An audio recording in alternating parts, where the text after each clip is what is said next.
Xin chào các bạn, khi nói về Việt Nam, điều gì làm bạn tự hào nhất? Hãy comment câu trả lời của bạn cho em biết bên dưới phần bình luận nhé.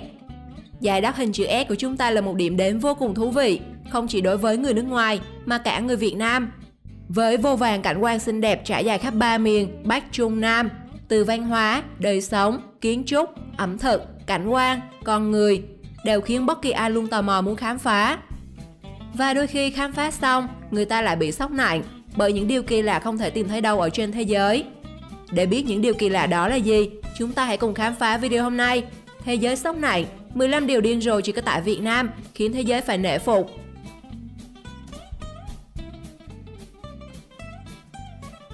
– 15. Cưa bom. Chỉ nghe tới cụm từ cưa bom thôi thì những người có ý định làm nghề này cũng đủ lạnh sống lưng. Tuy nhiên vì miếng cơm manh áo nên nhiều người vẫn chọn công việc này làm kế sinh nhai.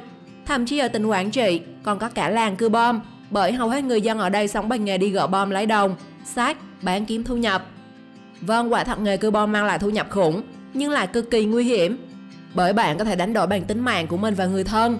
Và thực tế cho thấy, từ công việc đùa với tử thần này, nhiều hộ gia đình trở nên cực kỳ giàu có, thậm chí là đi cả siêu xe. Thế nhưng nhiều nhà thì lại không may mắn như vậy. Khi gặp phải tai nạn thì đến cái nóc nhà cũng chẳng còn. Nếu bạn là người thất nghiệp, liệu bạn có đủ can đảm để theo đuổi công việc này? –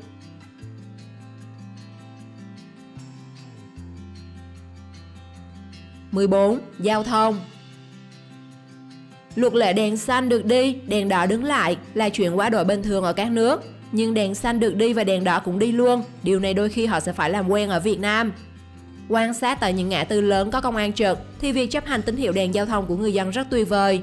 Nhưng những ngã tư nhỏ đôi khi việc dừng đèn đỏ sẽ khiến bạn lạc loài như người ngoài hành tinh. Vì chả ai dừng, chỉ mỗi mình bạn đứng. Chưa hết, trên những con đường giao thông ở nước ta, bạn sẽ còn được thưởng thức đặc sản nữa là Ninja League. Những người không biết sử dụng phi tiêu hay niệm thuật, nhưng khi khoác lên mình chiếc áo chống nắng, cưỡi trên con chiến mã, sử dụng nhiều lối chiến thuật khiến người đi đường phải hú hồn. Vì bất ngờ luôn đến mọi lúc mọi nơi.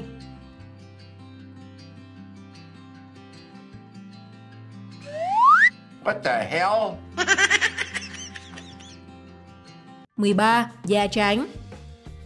Nếu phụ nữ phương Tây chuộng làn da nâu bóng khỏe, thì người phụ nữ Việt Nam lại mê mẩn làn da trắng xứ. Nguyên nhân của việc chị em chúng ta khoái làn da trắng, vì ở Việt Nam thì khái niệm da trắng là auto đẹp. Để hấp dẫn cánh mày râu, dễ đi xin việc hay dễ dàng thành công hơn trong công việc. Một ví dụ điển hình to đùng chính là nữ hoàng nội y Ngọc Trinh. Chẳng nổi bật ở tài năng, nhưng với làn da trắng nõn nà, sự nghiệp nàng ấy cũng trở nên rực rỡ hơn. Và để trắng như Ngọc Trinh, nhiều cô gái Việt đã không ngần ngại tắm trắng bằng mọi cách, dù nó vẫn ẩn chứa những nguy hiểm từ việc sử dụng các loại mỹ phẩm không rõ nguồn gốc.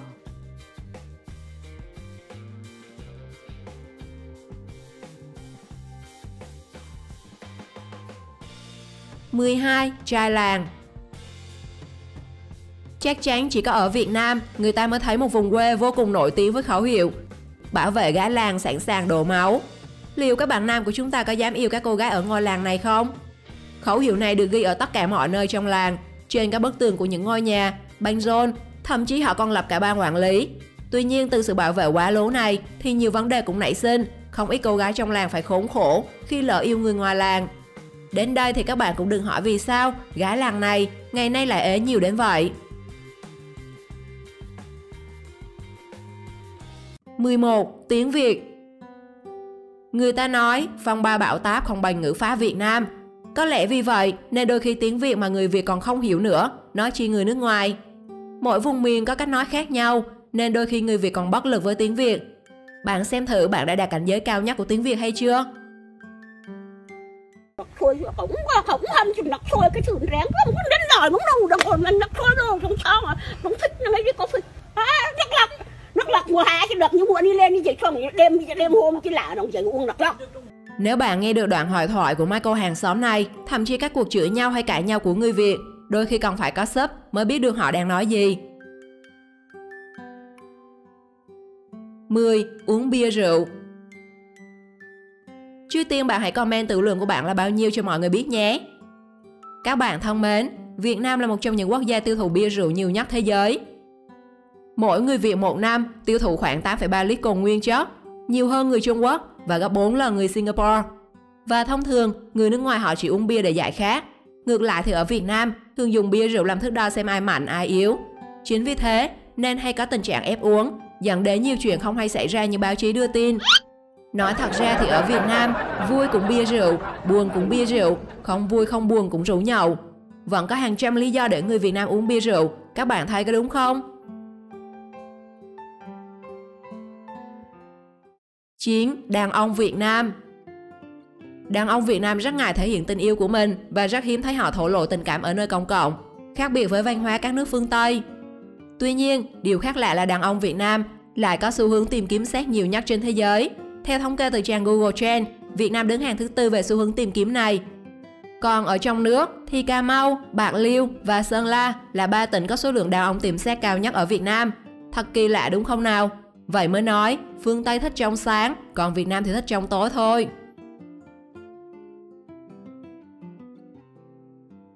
8. Thuốc chữa bách bệnh. Việt Nam quả thật có một loại thuốc chữa bách bệnh, nhưng ít người để ý và tất nhiên cả thế giới cũng không ai bị được với chúng ta. Đó chính là dầu gió. Bất ngờ chưa nào?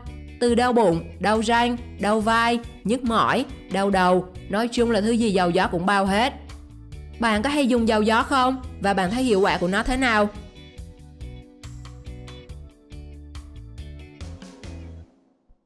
Bảy. Cộng đồng mạng. Cộng đồng mạng tại Việt Nam được xem là một thế lực nguy hiểm bởi có rất nhiều người ngồi chơi xơi nước. Đến khi có sự việc diễn ra thì họ lại ăn cơm nhà vác tù và hàng tổng, khi hùa theo tham gia góp mặt cho thêm chuyện. Và sự trừng phạt của cộng đồng mạng Việt Nam cũng rất đáng sợ, bởi nó có thể làm ảnh hưởng đời sống, tâm lý của người bị công kích. Nói đâu xa, chính Johnny Đặng đã nhận được 30.000 đánh giá 1 sao sau khi bị kho bốc phốt, gây thiệt hại nặng nề về kinh tế cho ông Hoàng Kim Cương.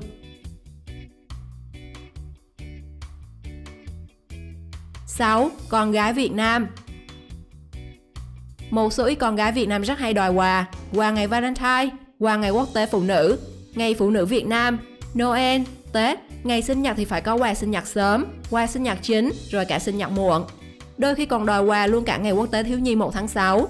Cũng chả hiểu ra làm sao mà các cô nàng cứ đòi lắm thế.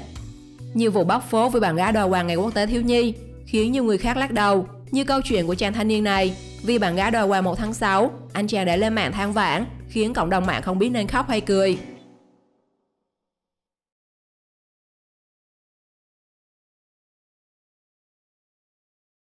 5. Hacker. Việt Nam xếp thứ 12 trong danh sách những quốc gia thông minh nhất thế giới, xếp trên cả những nước có nền giáo dục danh tiếng như Anh, Pháp và Mỹ. Điều này đã tạo nên một thế hệ hacker cực kỳ trẻ tuổi và nhiều không đếm xuể. Và khác biệt là các hacker Việt Nam lại khoái hack Facebook và game. Nhiều người nổi tiếng thế giới đã phải khóc ròng vì bị hacker Việt cưỡng mất Facebook hay fanpage chỉ để về bán hàng online. Nếu như những hacker của Việt Nam đều phục vụ cho nhà nước như Hiếu BC thì còn gì tuyệt vời hơn đúng không nào các bạn? 4. Lời khen. Các bạn có thích được khen hay không? Em Min có mà hỏi thừa đúng không nào? Khen thì ai lại chẳng thích, bởi người Việt phần lớn đều thích nhận những lời khen tặng, đặc biệt là khen trẻ đẹp. Một cô gái 35 tuổi mà bạn khen trẻ nhìn cứ như 18 thì khoái đến tận mây. Tuy nhiên ở nước ngoài, bạn khen vậy là bất lịch sự và hầu như họ không thích trẻ. Họ thích bạn khen họ chín chắn và lớn tuổi hơn. Và đôi khi bạn sẽ thấy tin Facebook em 16 tuổi hay đôi mươi, đừng vội tin nhé, bởi tuổi thật của họ có thể là 61 hay 40 rồi đấy. Tuổi hay ngoại hình được đăng trên mạng xã hội là vô cùng ảo diệu, có thể khiến bạn từ thiên đường rơi xuống địa ngục khi bước ra đời thật.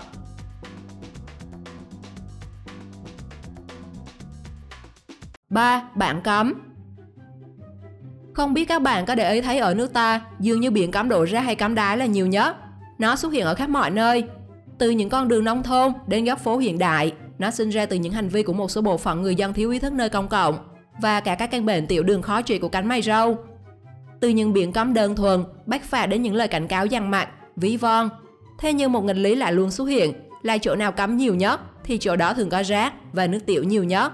Càng cấm thì càng toan. Theo các bạn vì sao? Hãy comment ý kiến của bạn bên dưới phần bình luận nhé. 2. Hiếu kỳ.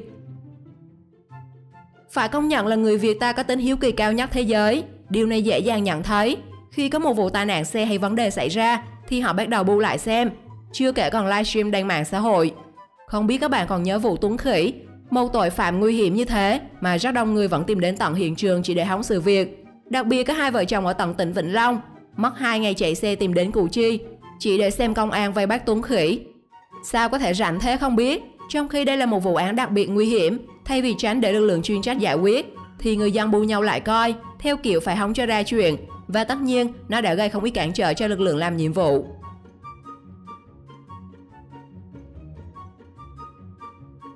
1. Bị phạt đăng tin sai sự thật.